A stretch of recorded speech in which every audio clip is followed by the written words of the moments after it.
பெருஞ்செல்வம் கல்வி ஒருவருக்கு மாடல்ல மற்றையவை என்ற குறள் வழி நின்று தம் மக்களுக்கு கல்வி என்னும் பெருஞ்செல்வத்தை கொடுக்க ஊர்கள் தோறும் கல்வி சாலைகளை திறந்து படிக்க வைத்தவர் காமராசர்.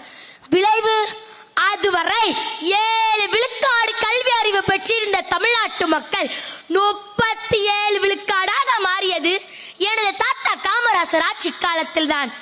அறிவு சிறந்த தமிழ் குடியோரே, இப்படி தமிழர்களை படிக்க வைக்க திட்டம் தீட்டியவர் பெருந்தலைவர். தமிழர்களை குடிக்க வைக்க திட்டம் தீட்டியவர் திராவிட தலைவர்கள். கல்வி வளர்ச்சியை தொடர்ந்து நீரின்றி அமையாது உலகினில் யார் யாருக்கும் வானின்றி அமையாதொழுக்கு என்று வள்ளுவர் மொழி உணர்ந்த காமராசர் ஆற்று நீரை தேக்கி தமிழர் நிலமெங்கும் ஊற்று பெருக்கெடுக்க செய்தார். தமிழர் நிலத்திலும் தமிழ் மக்கள் வாழ்விலும் ஏற்பட்ட வறட்சியை போக்கினார்.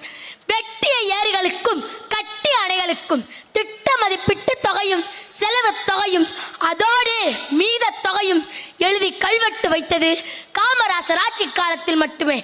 அப்படி மீதம் வைத்து கட்டி முடிக்கப்பட்ட அணைகளும் நீர்வழி தடங்களும் இன்றும் காலத்தை வென்று கம்பீரமாக காட்சியளிக்கின்றது. அந்த அணைகளால் செழித்த தமிழ் மக்கள் வாழ்வு காமராஜர் ஆட்சிக்கு சாட்சியாக நிற்கின்றது.